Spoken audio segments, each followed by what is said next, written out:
Pakistan is undergoing one of the most sweeping constitutional overhauls in its history. The 27th Constitutional Amendment, tabled in the Senate, fundamentally reshapes both the country's military command structure and its judicial system.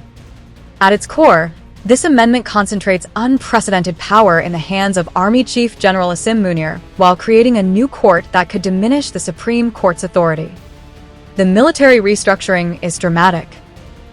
The amendment abolishes the position of Chairman Joint Chiefs of Staff Committee on November 27, 2025, and creates a new role, Chief of Defense Forces. This position will be held by the serving Army Chief, making General Munir the constitutional head of all three armed services: Army, Navy, and Air Force.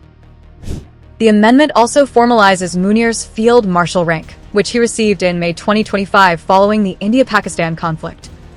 Officers holding five-star ranks like Field Marshal will retain their uniform, rank, and privileges for life, with constitutional immunities similar to the president.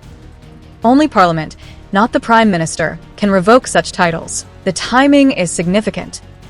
Pakistani officials say the restructuring was influenced by lessons from the four-day India-Pakistan confrontation in May 2025, which exposed coordination gaps among Pakistan's armed forces. The conflict ended after Pakistan's military operations chief called his Indian counterpart to request a ceasefire, following extensive damage to Pakistani military infrastructure. Munir becomes only the second field marshal in Pakistan's history to hold the rank while serving as army chief. But the military changes are only half the story. The amendment also establishes a federal constitutional court that legal experts warn could effectively dethrone the Supreme Court as Pakistan's apex judicial authority. This new court will handle constitutional interpretation and fundamental rights cases, with judges serving until age 68 compared to Supreme Court judges who retire at 65. Critics argue this creates an executive-dominated body susceptible to political pressure. The amendment also grants the government power to transfer judges and revises the distribution of federal revenue among provinces. The political response has been sharply divided. The ruling coalition, which holds the necessary two-thirds majority in parliament, argues these changes modernize command structures and strengthen democratic institutions. The Pakistan People's Party supports the military provisions but opposes any rollback of provincial autonomy.